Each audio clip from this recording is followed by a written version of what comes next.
കോൺഗ്രസിനെ വിമർശിക്കാൻ വേണ്ടി രാജ്യത്തും അധികാരത്തിലില്ല, സംസ്ഥാനത്തും അധികാരത്തിലില്ല, അങ്ങനെ ഒരു രാഷ്ട്രീയ പാർട്ടിയെ ഞാൻ എന്തിനാണ് ഇനി ഞാനും കൂടെ കുറച്ചുകൂടെ മാന്യതയോടെ സംസാരിക്കണം.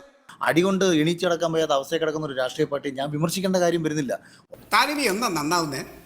ഞാൻ ആലോചിക്കണം. ഒന്നാമത് എനിക്ക് രാഹുൽ ഗാന്ധിയുടെ വിവരക്കേടുകൾ ഒരു പരിധിക്കപ്പുറം ഇതുപോലത്തെ പോക്കൃത്തരം കാണിച്ചോണ്ട് വരരുതും. ഒരിക്കൽ പോലും രാഹുൽ ഗാന്ധിക്ക് അനുകൂലമായി ഒരു സ്ഥലത്ത് സംസാരിക്കുകയോ ഒരു വരി പോലും എഴുതുകയോ ചെയ്തിട്ടുള്ള ഒരാളല്ല ഞാൻ.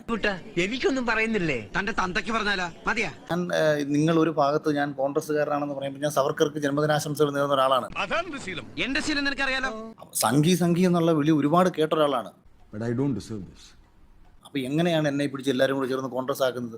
ചോദിച്ചത് കേട്ടില്ലേ? ഒരു സ്വതന്ത്ര പൗരൻ അഭിപ്രായം പറയുമ്പോൾ അവന് നിലപാടുകളിൽ മാറ്റം ഉണ്ടാവുകയല്ല. എനിക്കറിയില്ലായിരുന്നു. പക്ഷേ നമ്മൾ ചില വിഷയങ്ങൾ നമ്മൾ നിശബ്ദനാകും. കാരണം എന്തിനാന്ന് വെച്ചാൽ ഇത്തരം അസാൻമാർഗിക പ്രവൃത്തികൾ സഹിക്കുന്നയാളല്ല. ഭരിക്കുന്ന സർക്കാരിന് നമ്മളായിട്ടൊരു സപ്പോർട്ട് അവിടെ കൊടുക്കണ്ട എന്ന് ചില പോയിന്റുകൾ നമ്മൾ കരുതും. എനിക്ക് സൗകര്യമുള്ള ഞാൻ ചെയ്യും.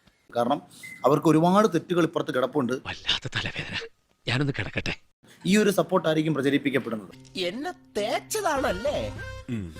അപ്പൊ അങ്ങനെ ഒരു PR മുഖമായി മാറാൻ ഞാൻ ആഗ്രഹിക്കാത്തതുകൊണ്ട് ചില വിഷയങ്ങൾ നിശബ്ദത പാലിച്ചിട്ടുണ്ട്. കഴിഞ്ഞു. അതിനപ്പുറം ഒരു സ്വതന്ത്ര പൗരനായി തന്നെയാണ് ഞാൻ സംസാരിച്ചിട്ടുള്ളത്. വിഷം വേണ്ട, ഏൽക്കില്ല. നല്ല പന്നിപ്പടക്കം വാങ്ങിക്കുക, ഈ സാധനത്തിന്റെ വായിലിട്ട് പൊട്ടിക്കുക.